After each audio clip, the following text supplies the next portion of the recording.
Namaskar. Welcome to the webinar organized by Hindu Business Line on GST 2.0. We all know that the new rates which are going to be in place from September 22, there are some compliance norms which are going to be in place from November 1. And of course, there are some other issues which are going to be discussed in due course. So to talk about all those things, we have with us three eminent panelists. Mr. Sanjay Mangal, he is a Chief Commissioner CGST from Meerut Zone.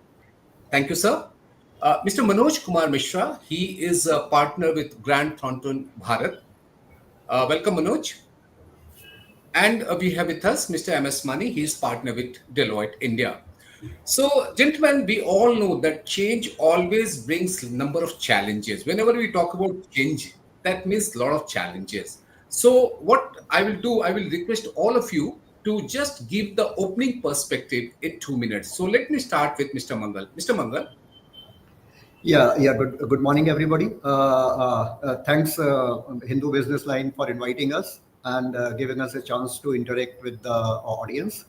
I would start by saying that the reforms which have been announced by GST Council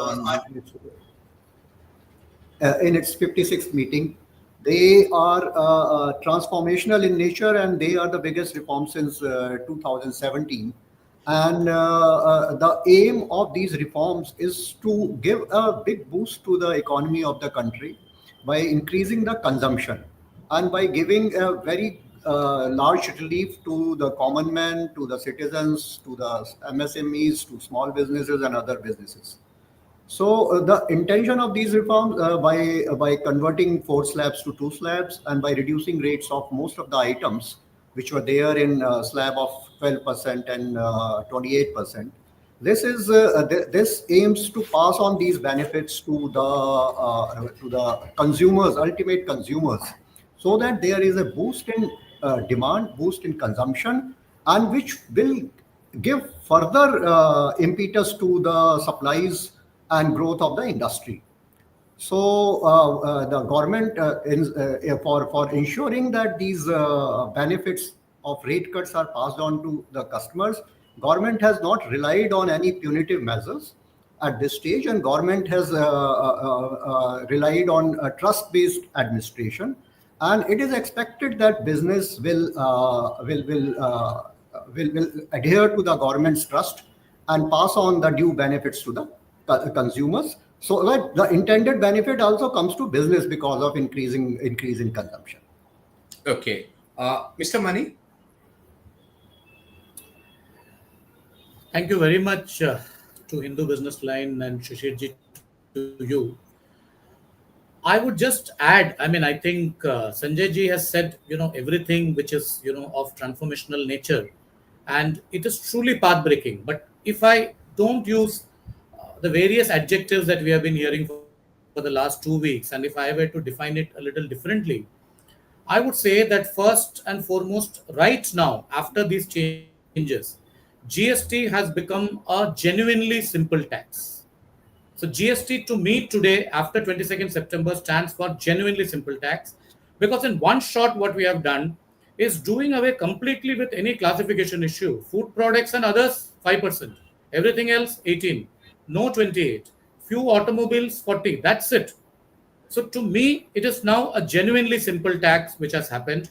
The other aspect is, I would say GST also stands at this stage for a great sense of timing. Because if we look at the trade issues that all of us are confronted with, it's impacting all countries, including our country.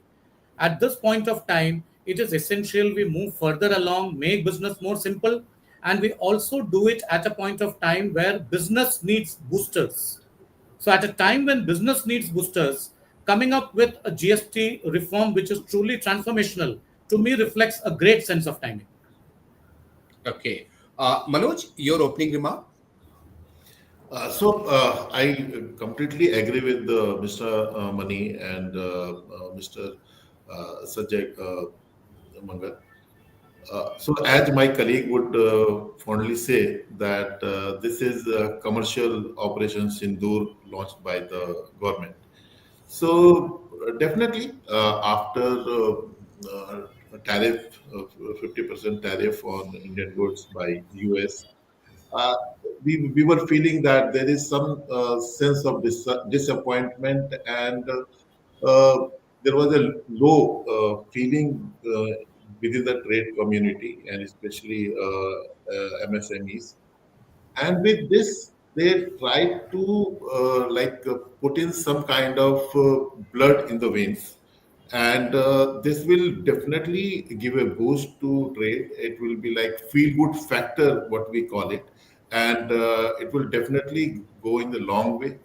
I believe that since I have been dealing with the VAT, before that sales tax, so I am a firm believer that when GST was implemented, it was definitely a good and simple tax. Perhaps when Mr. Mani says that, now I will say it is going to be a great and super tax if all the provisions proposed are implemented in a very well manner. Okay. Mr. Mangal, we have a lot of questions, but most of the questions we have got is about the profiteering. I mean, what we can do, what the government can do.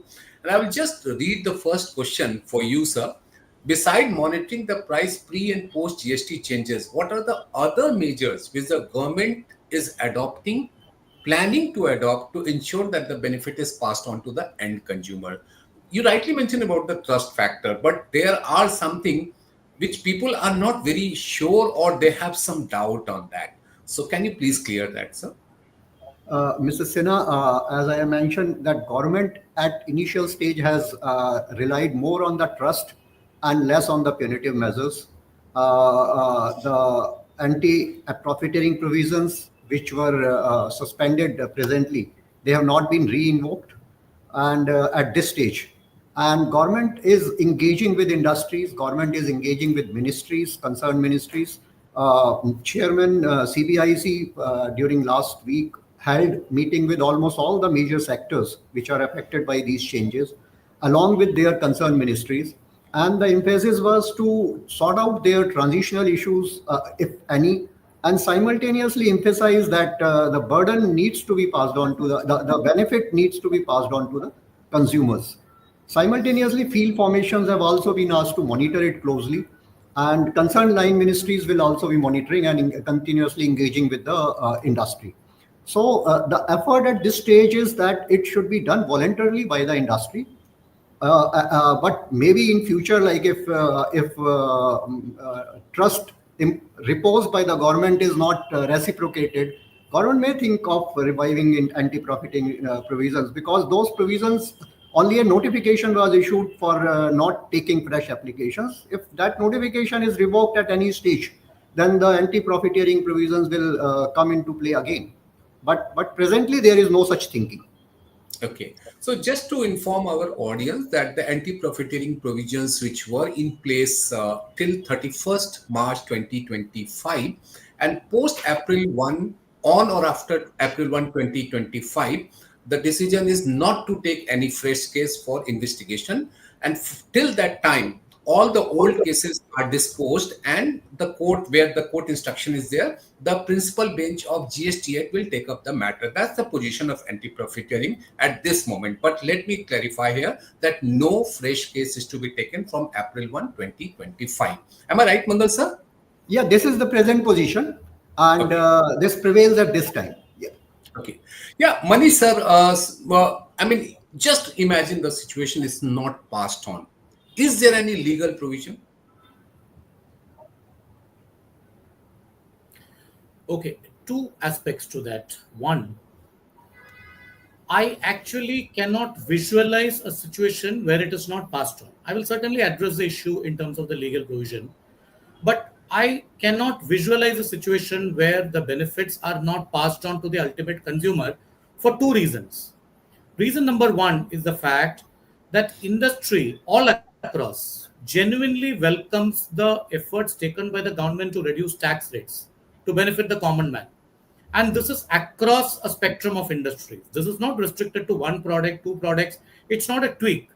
And therefore, industry from their hearts genuinely want to pass it on to consumers because they respect the government and also because it makes very good business sense for them.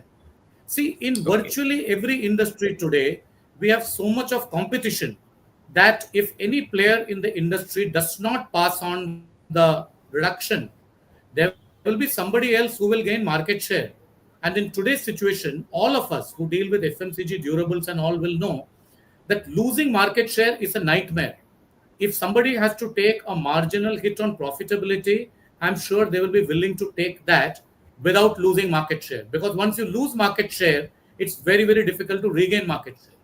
So, in the Okay. present situation, every single business, out of business reasons also, will want to pass on the benefits to the ultimate consumer because to them, one, they respect the initiatives of the government, they are also citizens. Two, they are very clear that it makes business sense for them and they do not want to be left out in the shopping spree that we are going to see from 22nd of September. Hmm. Now, coming to the Okay. legal provision that you asked, Mr. Sinha, as far as the legal provision is concerned, Section 171 is not enforced. It is not enforceable right now. But if the government wants and if the government feels it necessary, they just have to issue a notification invoking it. So for the government or for CBIC, that's very, very easy to do that. But the larger sense Okay. that I have is 99% of businesses will ensure that the government does not need to invoke. Equally, my request to the policymakers would be if 1% of the people violate the norm, please don't hold that against the 99%, which is basing its decision on trust. Okay. Okay. Mr. Mishra, the another part of that profiteering question is that's a very interesting question. In case the manufacturer passes on the benefit to the distributor or retailers, but those distributors retailer don't pass on the benefit to the end consumer, whether any action can be taken against the manufacturer? So, as Mr. Mani clearly mentioned, that as of now, we do not have any mechanism to do that, and it is on the basis of trust. So, to answer your question, no, we do not have. As of now, we do not have. But market is such that you'll have to pass on that benefit. Consumers are very aware of their rights, and the GST announcements have been widespread, announced by the Prime Minister himself on 15th of August, and even otherwise, we have seen advertisements in the newspapers on almost on daily basis where they are clarifying, mentioning that GST rates would go down. So it is highly unlikely that benefit will not be passed on to the consumers in the due course. From when it will be passed on, that is still a question that, especially the retailers, when they will pass on that benefit, because we have seen retailers saying that this is old stock, so you will get at older price, and you will get at a lower price when we have new stocks in place. So some sort of these things we may face, but uh, that the benefit will not be passed in toto is something highly unlikely. So that is second part. But first part, yes, we do not, as of now, we do not have any specific provision. But of course, government is empowered and they can come out with any provision if they feel something like that at any point of time.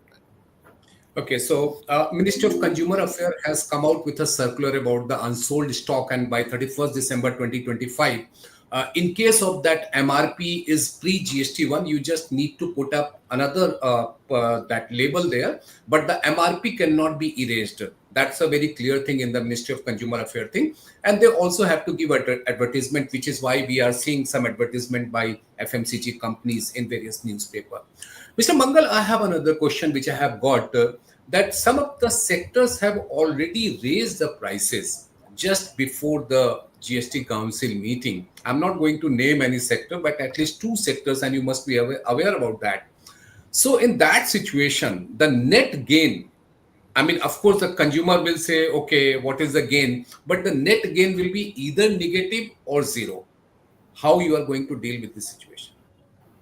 Shishirji, again about it, industry in general, as Maniji has also mentioned, industry in general is in mood to pass on these benefit to the consumers. if in one or two cases some prices have already been increased, so they are also supposed to now, whatever is the benefit of the reduced rates, they are supposed to pass on them.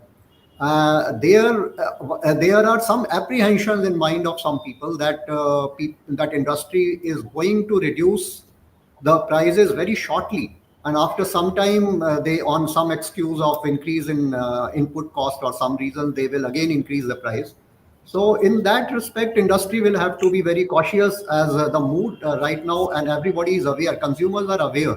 And if any such actions are taken by industry, or any such some particular sector or some particular industry does it, then the consumers will react in a manner, and I think the competition will force them to come up with a strategy or policy in which these benefits are passed on. But that's a situation after some time, Mr. Mangal, that when they are going to raise that price on one issue or the other Yeah, issue. yeah. My specific issue is that somebody has already done it. I mean, we have seen that last week of October, some of the companies raised the prices. And now the result is that the net is almost zero or negative. In that situation, what we can do? Shishirji, if the prices had already been increased much before these announcements, then they are independent of the decision taken by the council. So whatever decisions have been taken by council, and whatever prices are being reduced now, whatever rates are being cut now, benefit of those at least will have to be passed on. This is expected out of it. Okay. We have got another question is regarding that CCPA under Consumer Protection Act can take up the matter when there is a indication or apprehension of any kind of violation of consumer right. Mr. Mani, do you think that that is possible in case the anti-profiteering clause is not in operation, Section 171 of CGST Act? So under CCPA, can CC or Consumer Protection Authority can take the matter suo motu if there is a violation of consumer right?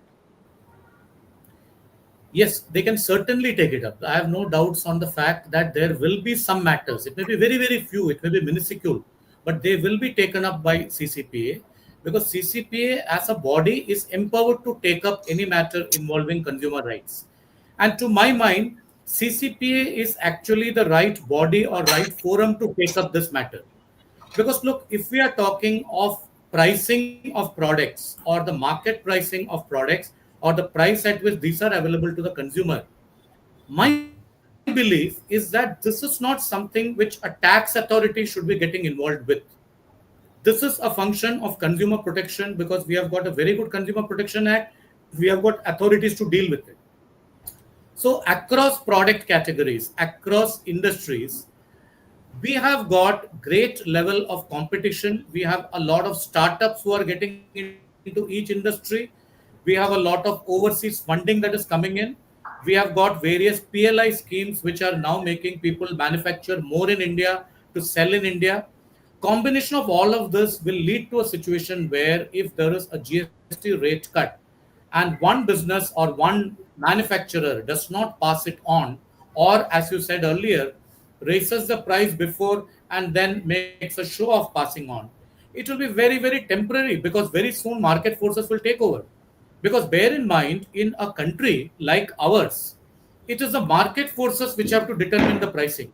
It is not the tax authority, it is not the CCPA, it is the market forces which will determine what is the appropriate price of a particular product.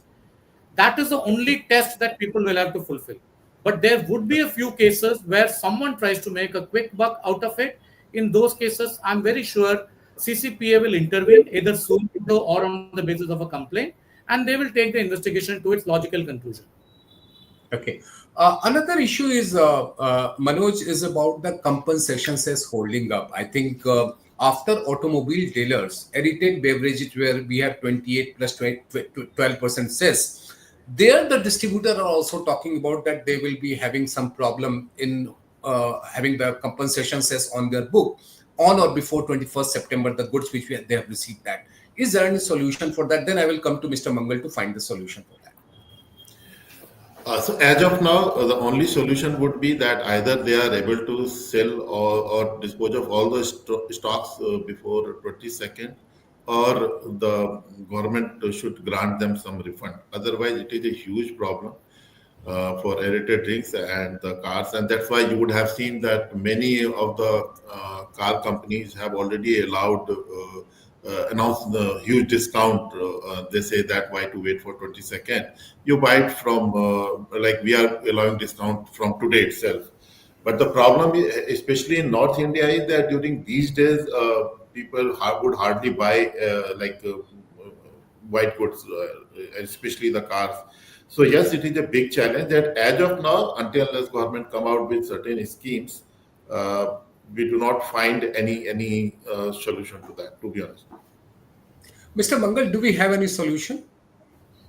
Shishirji, actually, compensation cess, as per the present legal provisions, it can be credit of compensation cess can only be used for payment of compensation cess.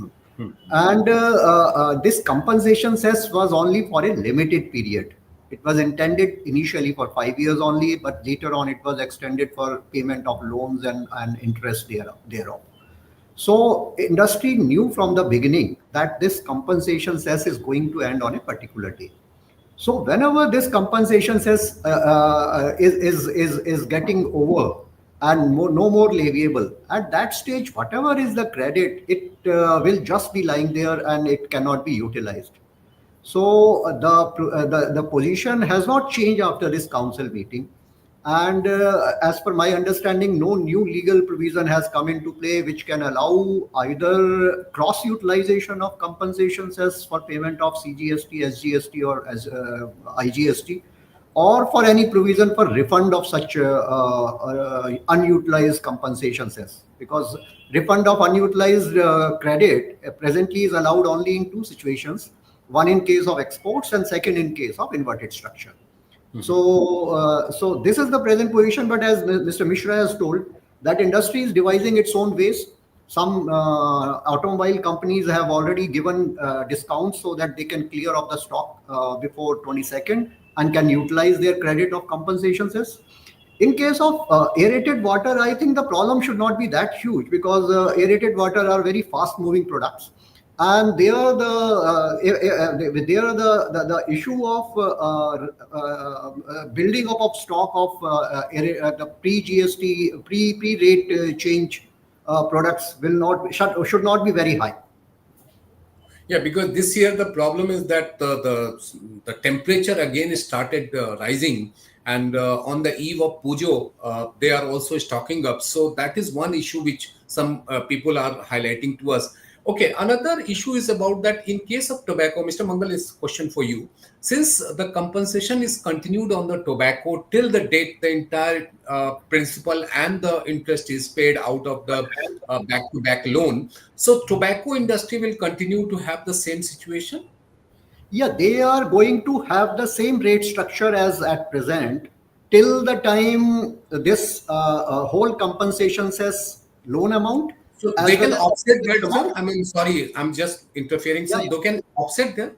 no, there is no provision of opting at this stage. There is only one rate at this stage, which is the older rate. No, no, no. My question is, sir, Mr. Mangal, in case Yeah. of tobacco companies, since the compensation is continued for them till the Mhm. entire amount is paid out of the principal and the interest for back-to-back loan. So till that date, tobacco companies are the only one who can offset with the compensation cess. That is what my question Yeah, is. definitely, definitely. They can utilize their compensations as credit till the time the compensation cess is leviable on their product, and they Mhm. have to pay compensation cess on their supplies. So till that Okay. time they can utilize it. They are not affected by this, because for them the provision continues as it prevails at present. And Okay. whenever the whole repayment of compensation cess loan amount and interest is done, then government will announce, with the permission of FM, then the government will announce that the compensation cess will no longer be leviable and the new rates which have been approved by council will apply. Okay. And as of now, the situation is that the sunset date for compensation says Act is 31st March 2026. So any date before that can be announced by with the finance minister. Now I'm coming to the administrative issues or the compliances issue. One of the key recommendation of the GST Council is the registration process for almost 96% assessees within 3 days. Mr. Mani, is this particular provision, considering the problem of more and more people from the unorganized sector coming into the GST net, how this is going to benefit those sectors particularly? Very good question, Shishirji. Just one point I wanted to make on compensation cess, and then I will certainly address this issue. See, on compensation cess, what we have to bear in mind is that industry, when it was given an understanding that compensation cess is extended for 3 years from 22, the sunset date, as you rightly said, was 31/3/26. So the entire planning that all businesses have done is on the assumption that it will be valid till 31/3/26. If an abrupt date is introduced in between the financial year, which says that from this date you are not permitted to utilize a credit of the compensation cess, to my mind, industry has a vested right in challenging that provision. And I'm reasonably certain this will get challenged and this will get tested by the courts. Because here we are talking of a situation, and as you rightly said, in case of automobiles, the decision making process is elongated considering the fact that these are capital assets and these are items which have to be produced 6 months in anticipation of consumer demand. So if the compensation cess had ended on 31/3/26, businesses would have been prepared. Today they are not prepared only because there is a sudden date that has been introduced. The other aspect in compensation cess itself is that there is a difference in treating the compensation cess credits for the tobacco sector and the automobile sector. That also can be challenged on the grounds of fairness. So on compensation cess, I'm sure we are going to see the courts intervening. We'll have to wait and watch, how that transfer, how that happens over the next few months. Coming to your question on registration, see, registration when it started in GST was actually very, very simple. So the original GST framework in 2017, 18, etc. was very simple, and the intention was to expand the tax base of GST. But over a period of time, the registration processes became difficult only because there was one set of people who were misusing the GST registration by taking multiple registration, by doing a round tripping of input tax credit, which led to a crackdown on fake registrations. Now, bear in mind, while we do not have any data published by CBIC on how many registrations are there live on date, and of these, how many were fake, the sense that we have is it was a very small number and it was concentrated in certain parts or certain sectors. But because of that, the registration process was made more difficult to ensure that fly-by-night operators do not get a GST registration. Because when a GST registration is granted, to some extent, it is like opening a bank account for a business. Because the input tax credit that you get is virtually similar to cash. So it's like having cash deposited in your account, which then you are free to move on. Because of that, they introduced a geotagging provision in the GST law for granting registration. The present set of measures taken to ensure registration is granted in 3 days, etc., are excellent. And the purpose is to broad base it even further. And with the threshold limits remaining the way they are, the GST rates coming down significantly, I'm sure in the coming months when the GST registration data is published together with the collection, we will see that more and more people have registered and there are more number of taxpayers in GST. Okay, so pre-GST regime, we have seen 65 lakh registered assessee. Now we have almost 1.5 crore. Mr. Mangal, before coming to Manoj, I will just ask one question which has been propped up by Mr. Ganeshan, one of the audience who is participating. And he is saying that the large retailers, such as D-Mart or Reliance Smart Bazaar, offer sizable discount and charge GST on their bills. Whereas local Kirana stores sell them at MRP but often do not pay GST, even when their turnover makes it the threshold. Given the threshold nature of this, given the unorganized nature of this sector, bringing such businesses into the GST net is a formidable task. How does the government plan to address the challenge effectively? I believe the question we are discussing is somehow related with this. Mr. Mangal, your response, please. Mr. Mani has explained that. I think he was very detailed in this aspect, that the measures which have been taken regarding registration, they are basically done considering small taxpayers in mind and considering genuine taxpayers in mind. So the small taxpayers who were apprehensive about a registration process, that it will be very difficult to take registration, now in their cases, the registration process will become almost automatic. They just have to file an application, and within 3 days, registration will be available. So with this easy process of registration, and simultaneously with the incentive which is available in form of reduced rates and the increased demand, the registration by these small people will definitely increase. Now, second part of your question is how the government will ensure that these people pay the tax to the government, whatever they are collecting from the consumers. So, in this regard, I will say that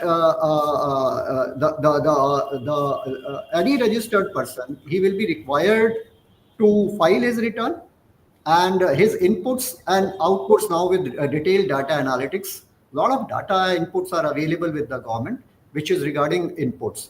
So generally, when their inputs are coming to them through the system, which are being available on the record, these people will be paying tax on those supplies, and generally these supplies will be available. Will be these taxes will be paid to the government. So I'm not saying that each and every person will be fully compliant, but more and more people will become compliant when the tax laws are making simpler, easier, and the rates are being rationalized. They are being simplified. Less of classification disputes, less of problems to business. So it will give an impetus to such people to come into GST. And it needs to be noted here that many of the assessees which have been registered under GST, they are not having a turnover of 40 lakh in case of good or 20 lakh in case of the services, but still they are registered just to have a kind of business relationship with the large businesses, because many of the large businesses, they ask for the GSTN. And if you do not have that, then there could be a problem. So it is not just in case of the taxation thing, it is also because of doing business in an effective manner.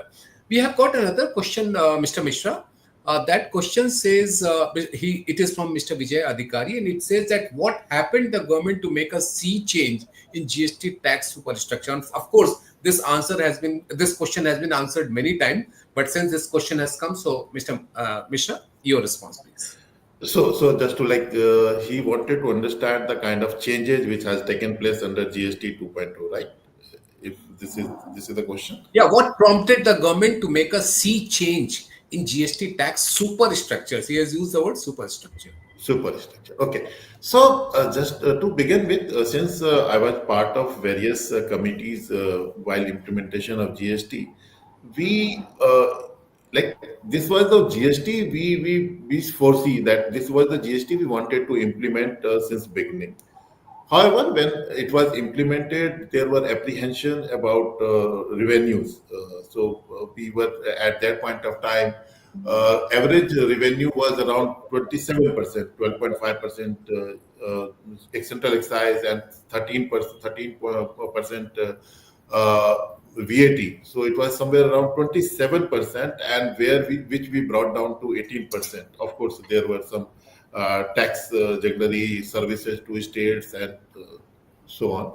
So, but then there was some kind of apprehension whether we would be able to meet the revenues which we are generating as of today.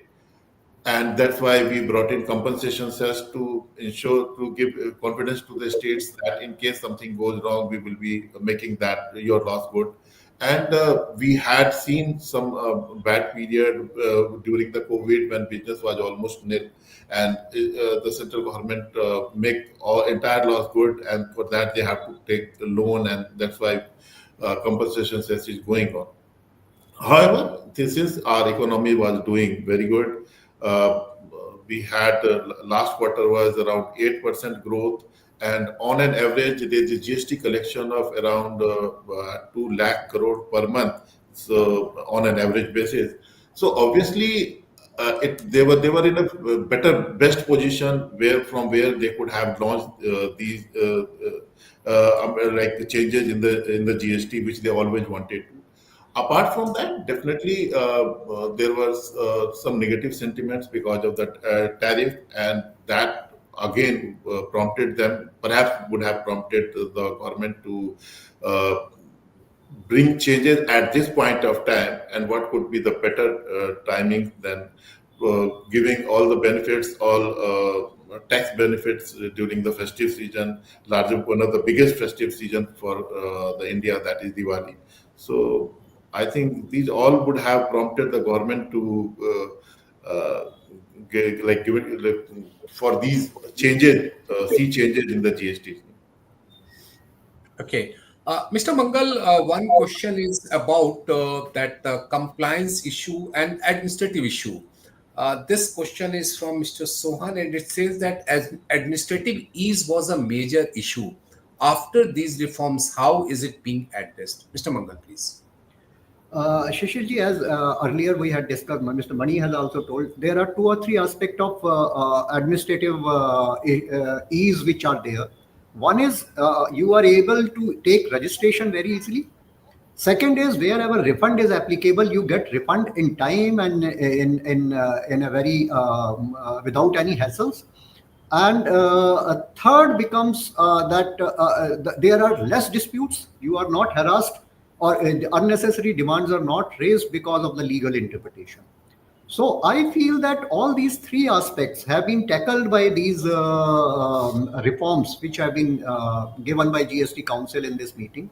First, registration process for most of the taxpayers, about 96% of the taxpayers will now find that their registration applications are processed automatically and without any hitch and without any concern. So that is one aspect about registration. Even for the suppliers, small suppliers who are supplying through e-commerce operator, the council has given in principle approval that whenever these suppliers are going to take registration in multiple states, because they are making supplies in multiple states, there the issue of requirement of principal place of business will be addressed, and some easy solution will be found out for them. So again, it is a ease for a very large number of suppliers who are making now supplies through ECOs, electronic commerce operators.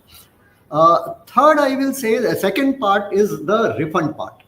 Refund presently it is given within 60 days, but and there are some provisions for refund of provisional in provisional manner, especially for the refund of accumulated input tax credit in respect of exports. But there were issues, tax officers were not giving it. So now the council has decided that in case of exports, the provisional refund, which is 90% of the refund claim amount, will be given within 7 days based on the risk analysis which is done by the system. Second, similarly about the refund, which was to be given in case of inverted duty structure. Earlier, there was no provision of provisional refund. But now, Council has approved the provision that just like exports, in case of inverted duty structure also, refund of accumulated ITC will be given within 7 days, provisional refund. And although this will require amendment of law and this will take some time, but central government through CBIC, they have announced that they will, in respect of taxpayers who are registered with central tax authorities, they will start providing these provisional refund in case of inverted duty structure also at the earliest. I think they have set the implementation date from 1st November 2025. So, Okay. the second and third major aspect which is there, that because of simplification of these tax rates and putting all the similar items in one slab, now there will hardly be any dispute, legal dispute or classification dispute about about most of the items, and this will provide much more simplicity to GST and much more ease for taxpayers, because they will not face unnecessary harassment for in respect of demands because of legal interpretation of classification matters. So I think Okay. these are the matters which have which tackle the administrative part of ease of administrative part in GST. Okay. Mr. Mani, one question is that do you think that only a single rate can address issues of inverted duty structure and fraudulent use of input tax credit?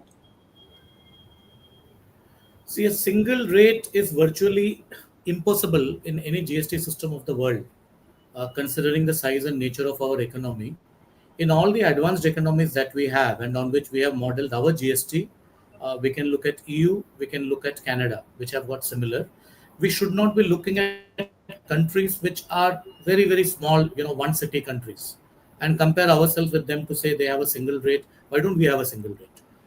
We now effectively have just two rates. There is a essential goods rate and there is a mean rate. Now that is a practice in all the advanced economies which have been having GST since a very long time.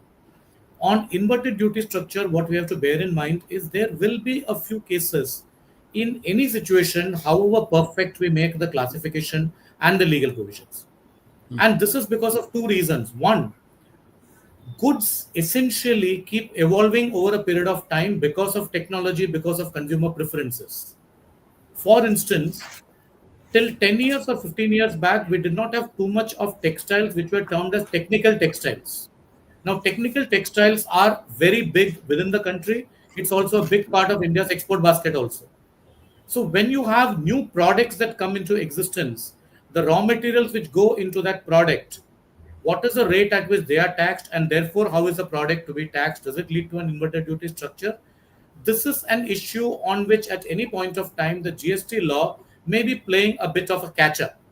Because as products evolve, as manufacturing processes evolve, as raw materials change, there will be situations to deal with inverted duty structures. Can that be completely avoided? As I said before, my view is it is impossible. Can that be dealt with in a certain manner? Yes. What we can do is whenever there are situations of inverted duty structure that emerge, how do we deal with that? There can be a standard template of doing that. There can be a manner in which we deal with that. There can be a timeline for resolving that. So we can have a standardized methodology of dealing with inverted duty structure matters, but we will need to keep dealing with it over the next few years, and that's never going to go away. Okay. Mr. Mishra, there is one interesting question is about the lab diamond and lab gold, laboratory diamond and laboratory gold.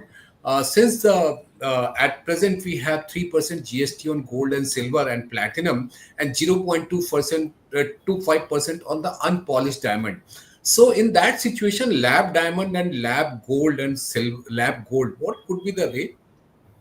Sorry, it's a classification issue, but I've just got the question, so I thought. Yeah, so maybe I'll have to go, but I don't see any changes in these rates. So 3% remains 3%. So we have seen changes only in 12% or 5% rates. So I think it will continue at the same rate which was there earlier. Okay. There is one question from Mr. Suresh Kumar.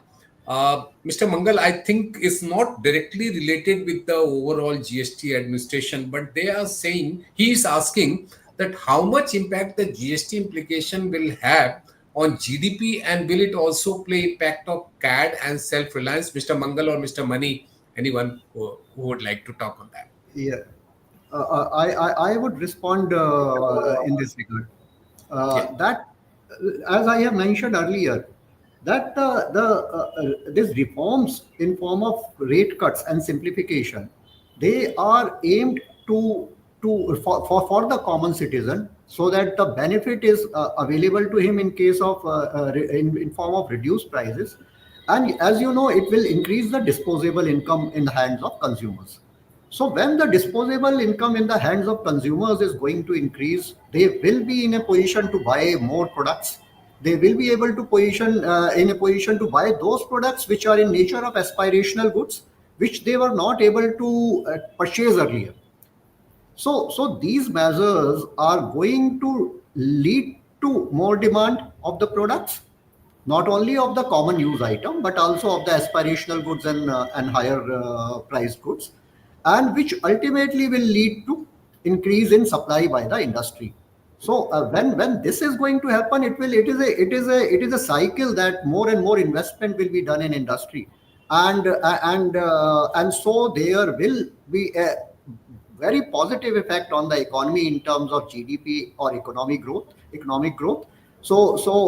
In short, I can say that the implications of these rate cuts will be tremendous, is expected to be tremendous on GDP growth. How much will be the growth? We will have to wait and see. And this will lead to, as it will lead to boost in the domestic supplies and domestic or boost to production of domestic industries, we will be relying more on industry and Atam Nirbhar Bharat, the target of Atam Nirbhar Bharat, or whatever our aim is. We will be more nearer that because of these. And Mr. Mangal, if I can remember what Chief Economic Advisor Mr. V. Ananta Nageshwaran, just few days back, he was talking about the impact of tariff and the impact of GST rate reduction. And he says that the overall impact on the economy could be lowered because of the GST rate rationalization. Mr. Mani, I have another question. It is talking it from the Mr. Ganeshan again. And it is often said that the Indian tax department, both direct and indirect, are understaffed compared to countries like the US, UK, or China. Whether the government bridges the manpower gap. And just to add one thing, I mean, recently we had the standing committee report which talked about gap of staff, not just in the CBIC but also in the CBDT. Your take, Mr. Mani. So I think Mr. Ganeshan is bang on, because all the data that we have seen in the past in terms of the cost of collecting taxes, where large part is the manpower cost of the tax department, is among the lowest in India. We all know that. Now, going ahead, does that mean that the number of people in the tax department should increase? That is something which maybe Mr. Mangal or CBIC is equipped to answer. What I would say is that over the last few years after GST started, we have seen a lot of investment in technology being made by the GSTN, which has actually made life very simple for the taxpayers. And we have not seen that kind of a tech enablement during the erstwhile service tax, VAT, and the excise duty, days. So, from a taxpayer perspective, if I look at it, which I think is what Mr. Ganeshan would be, interested in looking at, has my life become simpler in GST, or is it more complicated than the erstwhile taxes? The resounding answer would be it is much, much simpler. It is much, much easier. Now, has it fulfilled the expectation? The answer to that is over a period of time, as we all have become evolved citizens and evolved taxpayers, our expectations from the tax authorities and the government has also gone up. And therefore, at some point of time, the technology accompanied by the GST field formations will need to play a role in fulfilling the expectations of the taxpayers. Whether that will lead to more people being deployed or more technology tools being deployed, possibly Mr. Mangal and CBIC are the right people to answer that. Mr. Mangal, any response from you? I would just add on this that there is a requirement of a mix of technology and the manpower for better tax administration. And in GST, we have specially relied on technology. A lot of investment has been done in technology to provide ease of doing business to industry in form of easier technology. And second, the reliance has also been made on AI and data analytics to make life of officers slightly easier, because they are given a lot of data, a lot of inputs to do their job in a better manner. But again, the manpower is the basic tool for any department, and just like any other department in CBIC and CBDT also, manpower is the crux which is there, and both the departments do their review of manpower and cadre restructuring from time to time. And I'm sure that CBIC and CBDT will be taking all these developments into account while they are doing their cadre review, and government will be providing them requisite manpower in the due Okay. course. Mr. Mishra, we have question from Mr. Ankit Nama. He is saying that will the rate rationalization, he has used the word this, I believe it is talking about, he's talking about GST rate rationalization. GST rate rationalization or GST reforms, will this take Indian markets to new higher level in the future in lieu of constant international pressure like tariff? So, as I mentioned, and we all have discussed, uh, obviously this is the purpose. So, we want more money in the hands of the people, and with the money, like more money which they get, they will be able to create more demand, and then this will be a cycle which will take our economy to the new heights. Definitely. with the increased demand, especially the sectors which has been impacted the most due to the tariff, like apparels and electronics, we have seen the rate escalation has been quite significant. Like AC has come down from 28 to 18%, TVs no GST, and in case of apparels also up to 2,500, I believe it would be taxed at the rate of 5%. It should create good demand for us, and will generate more demand means more production means more employment, and more employment means again money in the hands of the people to for the disposal. So definitely, I believe that it is going to create positive feelings in the economy, and will take our economy to new height, and will be able to take care of all the pressures which we have from international market to a great extent. Yeah, of course, the stock market has seen that situation, and we have also seen that what kind of reaction stock market has given to this. So, Mr. Mishra, you are talking about the virtuous cycle of the economy. Mr. Mangal, I have one more question. It has come to WhatsApp. Of course, that name is not there, but he is saying that will there be some impact on the fiscal deficit because the direct tax collection is already low? I don't. I think this can be answered in this manner, that when the GDP growth is going to happen because of these rate cuts, it will definitely have an impact on fiscal deficit, and will try to curtail fiscal deficit. Will help in curtailing fiscal deficit in the due course. Okay. Mr. Bani, there is one question from Mr. Vijayadhikari again. Is GST regime still facing challenges from the market forces, or will it create more chances for market stability? It will certainly create far more chances for market stability, because to my mind, what the GST changes, especially the recent changes, have done is to provide a very, very good level playing field to Indian businesses. Indian businesses, in any case, were doing well. They were venturing out with investments. Within the country, we have got a very good startup ecosystem, which is the third largest in the world also. In that situation, when the rates become lower, when the rates become more stable and predictable, we will see more investments within the country, both coming from Indian businesses and overseas businesses. But bear in mind that whatever changes we have seen in GST have to be seen in the light of all the recent measures that the government have taken, including the production linked incentive schemes for various sectors, including various initiatives to do Atmanirbhar Bharat. When we take all of them together, to me, it is very clear that we are focused on having a consumption driven economy, which, among other things, is going to reduce the fiscal deficit, increase the collection. One of your participants also mentioned about the impact on the current account deficit. It's going to bring that down as well. So when we take GST as a part of all these measures, it is going to be truly transformational. Okay. Mr. Mishra, I'm taking the last question from our viewer. It is from Srinivas Bonothu. He is saying that recently Tata Motors announced price cut of their cars. Do you expect more companies coming forward with price reduction or use reduced tax to invest in more capex and other avenues? So definitely, as I mentioned, so demand will reduce GST will create demand, and that demand will again create more demand, because then for the to meet those demands there would be investments, and definitely that answers his question that when we are talking about investment there would be capex involvement, and that will again create more employment and more demand.